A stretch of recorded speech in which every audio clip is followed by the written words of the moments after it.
Gérard Miller, le mieux payé, de la bande à Laurent Ruquier, ce gros salaire qu'il percevait.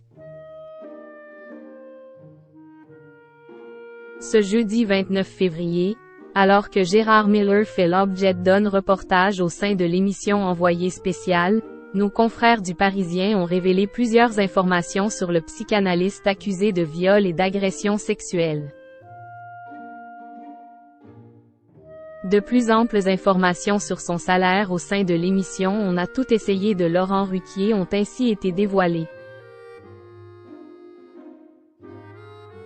Les révélations autour de Gérard Miller, l'un des psychanalystes phares du paysage audiovisuel français, continuent de tomber au fil des jours.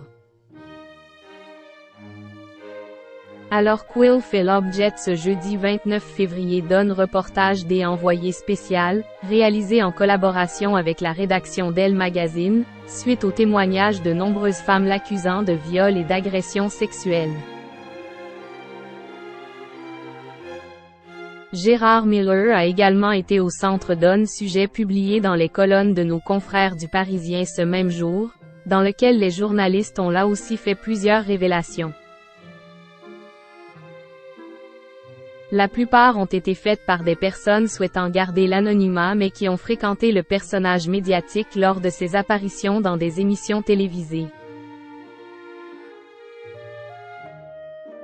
Parmi celles-ci, on découvre notamment que Gérard Miller avait pour habitude de faire son marché au sein du public du Moulin Rouge, où l'émission de Laurent Ruquier On a tout essayé, dans laquelle il figurait, avait élu domicile.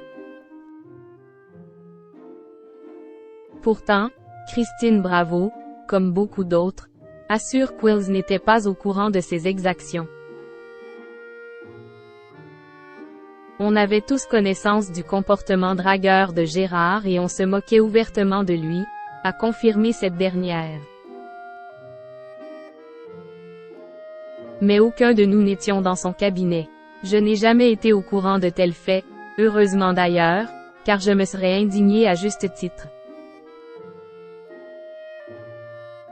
Dans cette enquête, il est également révélé que le psychanalyste, ancien soutien de la femme politique Sandrine Rousseau, était l'un de ceux qui profitaient d'un salaire très confortable au sein de la production. C'était le mieux payé de la bande avec Pierre Bénichou et Christine Bravo. Bien au-delà des 1500 € par émission que touchent en moyenne les autres.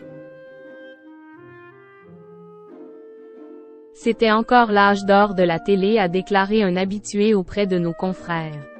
Un gros salaire qui ne manque pas de verser encore plus d'huile sur le feu de ce scandale. Affaire Gérard Miller. Ce qu'en dit son ancien partenaire de télévision, Laurent Ruquier. À la suite de cette affaire et de ses révélations, Laurent Ruquier, ex-partenaire à l'écran du psychanalyste, a été interrogé par plusieurs journalistes pour connaître son opinion sur le sujet. Refusant initialement de s'exprimer dessus, celui qui a récemment quitté les ondes de BFM TV s'est expliqué sur les motivations qui le poussaient à ne pas épiloguer davantage ce fait d'actualité. Jamais je ne commente ce genre d'affaires pour deux raisons toutes simples. Par respect pour les victimes présumées, car je ne voudrais pas qu'elles soient choquées par quoi que ce soit que je dise, et par respect pour une amitié, a-t-il déclaré sans autre commentaire. Deux arguments qui laissent penser que l'animateur préfère laisser d'abord toute sa place à la justice avant de donner son avis personnel.